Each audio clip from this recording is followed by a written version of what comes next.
अगर आप भी चाहते हैं बिट्टू मलंगिया इंटरटेनमेंट का ऑडियो वीडियो सबसे पहले आप तक पहुंचे, तो लाल बटन को दबाकर चैनल को सब्सक्राइब करें और बेल आइकन दबाना ना भूलें।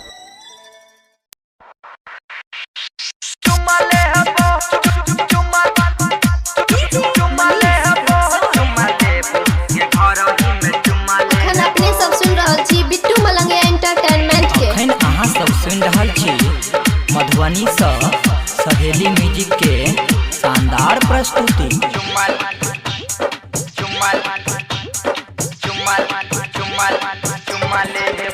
चुम्मा लेबो गे घर ही में चुम्मा लेबो, चुम्मा लेबो गे घर ही में चुम्मा लेबो, खिड़की से येबो गे येबो नमरी देखेबो देखेबो, नीचा से ऊपर सुतेबो गे घघरी उठेबो गे छौरी तोरा चुम्मा लेबो, चुम्मा लेबो गे छौरी तोरा चुम्मा लेबो, चुम्मा लेबो गे छौरी तोरा चुम्मा लेबो, नमरी देखेबो देखेबो घघरी उठेबो उठेबो, नीचा से ऊपर सुतेबो गे घघरी उठेबो गे छौरी तोरा चुम्मा लेबो, चुम्मा लेबो गे छौरी तोरा चुम्मा लेबो, चुम्मा लेबो गे छौरी तोरा चुम्मा लेबो।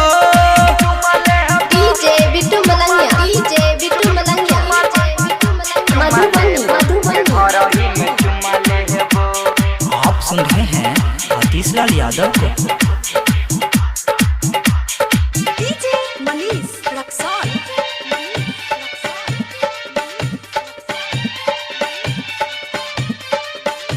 Presented by Bittu Malangia Entertainment.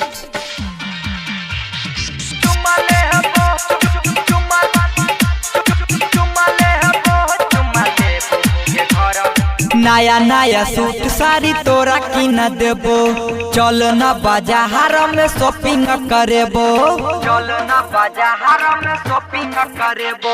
नया नया सूट साड़ी तोरा की न देबो, चल न बाजार में शॉपिंग करेबो, होटल में लजेबो लजेबो चाउमीन खिएबो खिएबो, संगे में सेल्फी खिंचेबो गे तोरा लजेबो गे छौरी तोरा चुम्मा लेबो, चुम्मा लेबो गे छौरी तोरा चुम्मा लेबो, चुम्मा लेबो गे छौरी तोरा चुम्मा लेबो।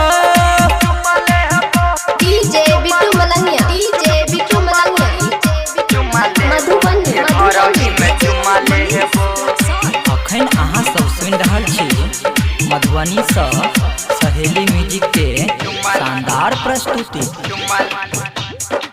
Presented by Bittu Malangia Entertainment. Writer चांद संगे करे छ तू प्यार, पता नहीं काहे गो रखन छ यार, पता नहीं काहे गो रखन छ यार। गे राइटर चांद संगे करे छ तू प्यार, पता नहीं काहे गो रखन छ यार। बिट्टू के कह देबो सरवन के बोलेबो बोलेबो, आतिश के गाना बजेबो गे तोरे नचेबो गे छौरी तोरा चुम्मा